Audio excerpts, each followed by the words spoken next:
शिव शिव शिव ओम शिव ओम शिव ओम शिव शिव शिव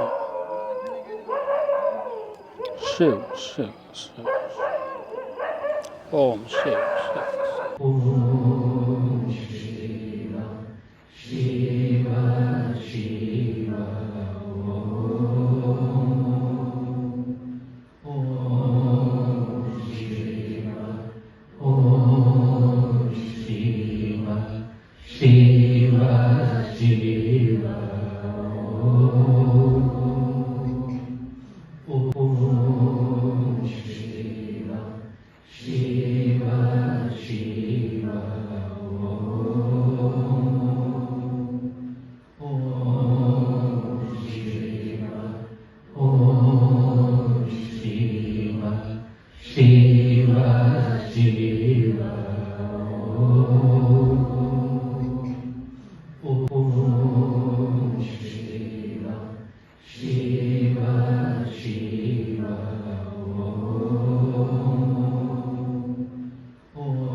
दिव्य ज्योति संस्थान पटना विगत 27 वर्षों से अध्यात्म वैज्ञानिक एवं हमारे आध्यात्मिक गुरुदेव डॉक्टर मनोज कुमार विमल जी के आध्यात्मिक नेतृत्व में वैदिक ज्ञान, होलिस्टिक हेल्थ की प्राप्ति, बच्चों एवं युवा वर्ग के लिए विशेष प्रोग्राम मॉड्यूल आत्म उत्कर्ष, आध्यात्मिक चेतना की जागृति एवं अनुसंधान के महत् लक्ष्य के लिए निस्वार्थ रूप से कार्यरत है। रेकी साधना दीक्षा, ओम साधना दीक्षा, रोग शोक से मुक्ति हेतु, आंतरिक एवं प्राकृतिक शक्ति की जागृति तथा तनाव प्रबंधन के लिए आप संपर्क करें। वीडियो को लाइक, सब्सक्राइब एवं शेयर कर आध्यात्मिक चेतना के जागृत एवं नवजीवन प्रवाह को प्रतिष्ठित करने में अपना योगदान करें।